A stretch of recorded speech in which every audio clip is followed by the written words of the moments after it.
ഇന്നത്തെ ഏറ്റവും പുതിയ രേഖാചിത്രം ബോക്സ് ഓഫീസ് റിപ്പോർട്ടുകളിലേക്ക് ഇവർക്കും സ്വാഗതം. ആസിഫ് അലി നായകനാക്കി ജോഫിൻഡി ചാക്കോ സംവിധാനം ചെയ്ത രേഖാചിത്രം അങ്ങനെ കൃത്യം ഇന്നലത്തോടെ ഒരാഴ്ച തിയേറ്ററുകളിൽ പിന്നിട്ടിരിക്കുകയാണ്.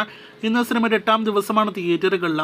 സിനിമ ഇപ്പോഴത്തെ ഒരാഴ്ച തിയേറ്ററുകളിൽ പിന്നിടുമ്പോൾ തന്നെ തിയേറ്ററുകളിലെ വലിയ വിജയമായി മാറിയിരിക്കുന്നു എന്നാണ് കളക്ഷനും ഒപ്പം തന്നെ ബഡ്ജറ്റ് എല്ലാം തന്നെ നോക്കുമ്പോൾ വ്യക്തമാകുന്നത്. ഇതിനിടയിൽ ഈ ഇൻവെസ്റ്റിഗേഷൻ മിസ്റ്ററി ഡ്രാമ സിനിമയുടെ ഒരു ഡിലീറ്റഡ് സീൻ ഇപ്പോൾ യൂട്യൂബിലൂടെ ലഭ്യമാണ്.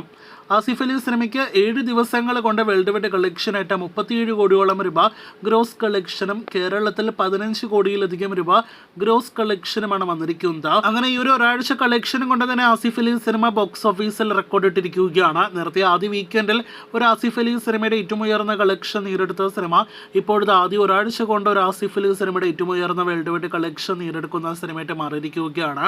ഇതിനിടയിലെ സിനിമ കിഷ്കിന്ധകാണ്ഡം ഒഴികെയുള്ള സകല ആസിഫ് അലി സിനിമകളുടെയും ഫൈനൽ കളക്ഷൻ വെറും ഒരാഴ്ച കൊണ്ട് മറികടന്നിരിക്കുന്നു എന്നൊരു പ്രത്യേകത കൂടിയുണ്ട്.